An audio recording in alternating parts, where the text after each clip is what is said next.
लाखों की संख्या में प्रवासी मजदूर झारखंड से बाहर रहते हैं और उनकी धड़कनें भले ही झारखंड के लिए धड़कती हो, लेकिन वो कर्मभूमि कहीं और बनाकर रखे हुए हैं। ऐसे में उन्हें मोटिवेट करके वापस झारखंड में आकर उन्हें काम करने के लिए तैयार करना और झारखंडी कहीं ना कहीं जो उनके अंदर जो जनमानस की जो भावना है, उनके अंदर जो दिल धड़कता है झारखंड के लिए, उन्हें कैसे मोटिवेट करेंगे। जयराम का भी चूंकि आने वाला जो दौरा है वो महाराष्ट्र का होने वाला है, इसलिए उनसे बात करते हैं।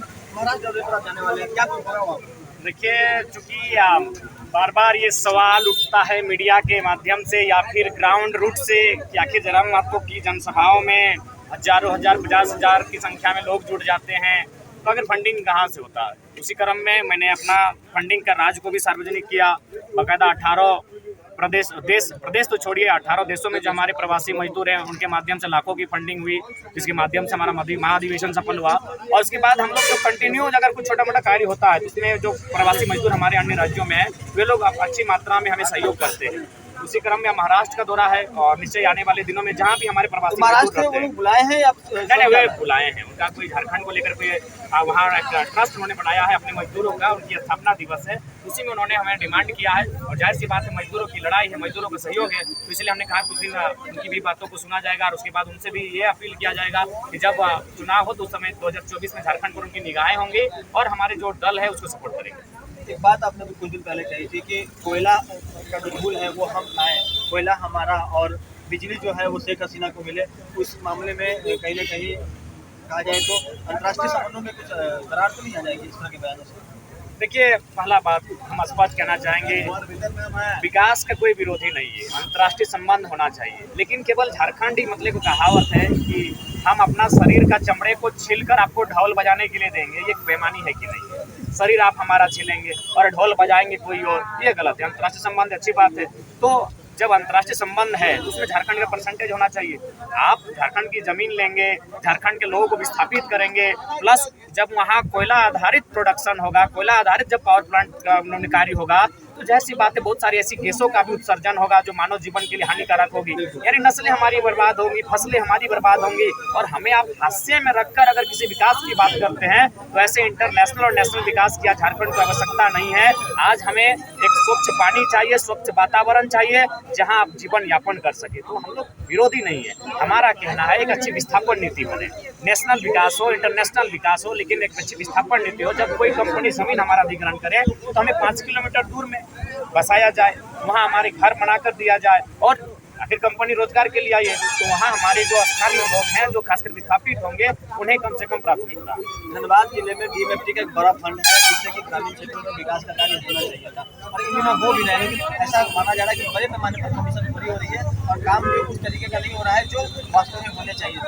हाँ बिल्कुल, DFT फंड होता है, आपका CSR फंड होता है, उसमें क्या होता है कि पार्क बना दिया जाता है तो कभी छोटे छोटे कैसे काम कर दिए तो खाना पूर्ति के लिए, वास्तव में कार्य होने चाहिए वो नहीं होते हैं। शहर में समस्या क्या है, उस समस्या के निदान के लिए क्या कार्य होना चाहिए वो नहीं होता है।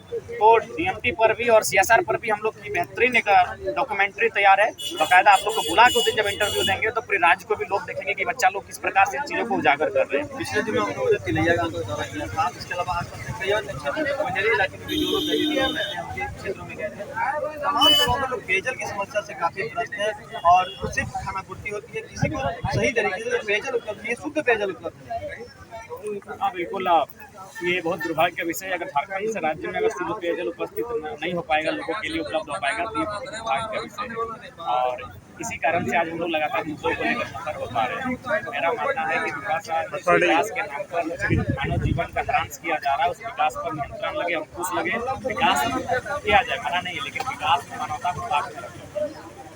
मुख्यमंत्री का जो दौरा हुआ था पिछले दिनों, घूमने दौरा सीधे जिक्र करते हैं और उसके बाद एक तरफ आपकी सभा चल रही थी, आपकी सभा में भीड़ अधिक थी, बावजूद मुख्यमंत्री के आपके जो कुछ समर्थक थे उन्हें बाद में जेल भेजा गया पोस्टर फाड़ने के जुर्म में। पूरे मामले में वहाँ के जनमानस ने आपसे क्या किस तरह की बात?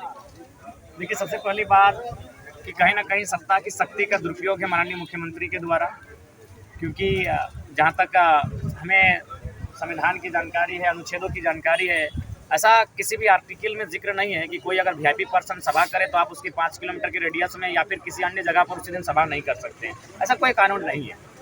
अतः यदि उनको मान के चलिए इस प्रकार का जो हथकंडा अपनाया, सबसे पहले जो पोस्टर फाड़ा गया, उनसे तो हमारा कोई संबंध नहीं है। बेचारे मासूम बच्चे हैं, पढ़ने वाले छात्र हैं, लेकिन उनके साथ क्या बर्ताव, उनके कमर में इस प्रकार से रस्सियाँ डाली गई जैसे वो कोई पेशेवर अपराधी है। उनके हाथों में इस प्रकार की हथकड़ियाँ थी जैसे कोई वो आतंकी हो।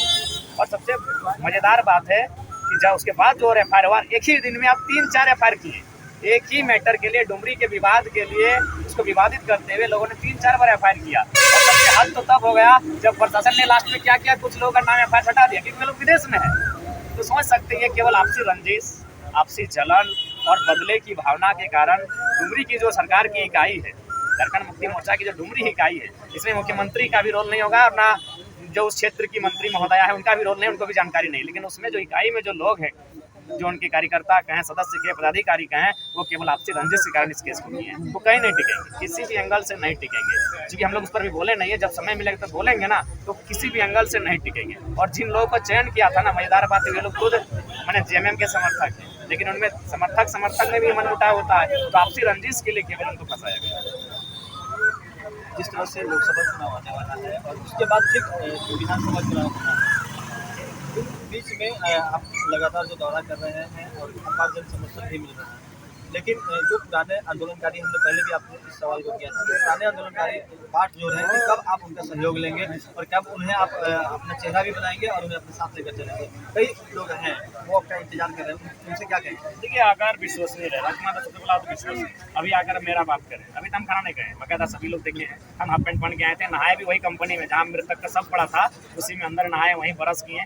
संघर्ष हम लोग कर रहे हैं, वे लोग किसी ऐसी के कमरे में बैठकर क्या षड्यंत्र कर रहे हैं, हम संघर्ष कर रहे हैं सड़क पर। तो भाई आपको अगर हमारे साथ आना तो संघर्ष को दिखाना होगा, आपकी विश्वसनीयता होनी चाहिए। नहीं तो फिलहाल तो भाई आज यहाँ है, कुछ दिन पहले हम लोग गोमिया में रात्रि 2 बजे धरना पर बैठे हैं, रोड पर, सड़कों पर हम लोग हैं, अस्वस्थ हम लोग हैं, लोगों के निशाने पे हम लोग हैं, और जो लोग इसी कमरे में चर्चा कर रहे हैं उनके साथ गठबंधन फिलहाल आसान नहीं है। कोयलांचल धनबाद में मजदूर राजनीति भी बहुत बड़ा एक जरिया है लोगों तक पहुँचने का, और कई मजदूर संगठन है जो यहाँ पर फिलहाल कार्यरत है।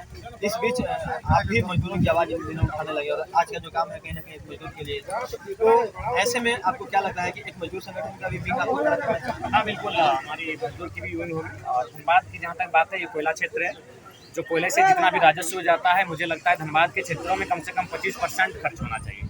क्योंकि देखिए, पॉल्यूटेड धनबाद हो रहा है, लोगों का जनजीवन बर्बाद धनबाद को हो रहा है, तो कम से कम 25% मानवता के नाते और कानूनी दृष्टिकोण से भी 25% धनबाद की उन सीमाओं में खर्च होना चाहिए जिन सीमाओं में कोयला का खनन किया जाता है। तो इससे बहुत सारी समस्याओं से निजात पाया जा सकता है, लोगों में जो असंतोष है, लोगों में जो नाराजगी है, उसको भी दूर किया जा सकता है। तो जिस तरह से जनाब ने अभी हमसे बातें की और उन्होंने बताया कि जो पावर प्लांट है, मनाली का पावर प्लांट है और उससे बांग्लादेश को जो बिजली जा रही है, उससे हमारे किस तरह से हमारे हितों का हनन हो रहा है, हमारे जो झारखंडी हितों का हनन हो रहा है, और साथ ही कोयले के जो क्षेत्र है, जितने भी जगहों पर कोयलांचल में मजदूरों का जो एक तरह से बड़ा वर्ग है जिसका नेतृत्व करने की आवश्यकता है, उस क्षेत्र में भी इनकी जो पार्टी है TVKS, वो भविष्य में वहाँ पर मजदूरों का कार्य करेगी। और आज का भी जो आंदोलन था, कहीं ना कहीं यहाँ पर मजदूरों को मुआवजा दिलाया गया, परिवार को नौकरी दिलाई गई और बच्चे की शिक्षा की व्यवस्था की गई, तो कहीं ना कहीं यही कार्य दिखने चाहिए, ना कि जिस तरह से फ्लोटिंग पॉइंट पर वर्चस्व को लेकर रंगदारी की बातें होती है और वहाँ पर मारपीट की घटनाएं होती हैं और गोली और बारूद चलते हैं। सहयोगी मुन्ना के साथ राजकुमार जायसवाल, न्यूज़ 22 को धन्यवाद। Complete solution institute for bright future IIT JEE NEET की तैयारी के लिए फाउंडेशन प्रोग्राम, क्लास 8 से 12 तक की तैयारी, NTSC, olympiads, KVPY and board exams. Tension नहीं लो, CSI आओ। Complete solution institute near DPS school behind carnival banquet hall, डिपडी bypass road, Ranchi. Amity University का पटना और रांची कैंपस पिछले कई सालों से लगातार शिक्षा के क्षेत्र में अनमैच्ड एक्सीलेंस प्रदान कर रही है। यूनिवर्सिटी रिसर्च एंड इनोवेशन की कल्चर को बढ़ावा देती है। यही कारण है कि यहाँ के शिक्षकों और छात्रों ने मिलकर अब तक 700 से ज्यादा रिसर्च पेपर और 30 से ज्यादा पेटेंट फाइल किए हैं। यही नहीं, यहाँ के फैकल्टीज और स्टूडेंट ने 50 से अधिक किताबें पब्लिश की हैं। यूनिवर्सिटी के दोनों ही कैंपस में स्टूडेंट को कॉर्पोरेट प्लेसमेंट प्रोसेस को क्रैक करने के लिए ट्रेनिंग दी जाती है और इसलिए एमिटी यूनिवर्सिटी अपनी स्थापना से ही देश विदेश के कई जानी मानी मल्टीनेशनल कंपनीज जैसे Amazon, Accenture, JP Morgan, JPT, TCS, Wipro, ITC, federal bank, Hindustan Unilever जैसे 180 रेप्यूटेड कंपनीज के लिए रिक्रूटमेंट की प्रेफर्ड चॉइस बन गई है। यही वजह है कि आयुष कुमार को JPT कंपनी लिमिटेड में 24 लाख, जान निसार अख्तर को Amazon से 30 लाख और देव नरूला को ह्यूमन होल्डिंग कंपनी लिमिटेड में 44.5 लाख का पैकेज मिला। वहीं सुमन गुप्ता को पैलो ऑल्टो में मिले 47 लाख के हाईएस्ट पैकेज से यूनिवर्सिटी ने बिहार और झारखंड में एक नया रिकॉर्ड कायम किया। वेलकम टू चाचा मामा दंगल। हास्य अदाकार संजय मिश्रा से गुजारिश है कि वह अखाड़े में कूदे और फुलटूस को ट्रॉफी से नवाजे। लगता है समाधि ले ली। अरे बुला रहे हैं। अरे बोल रहे हैं कि बुला लो।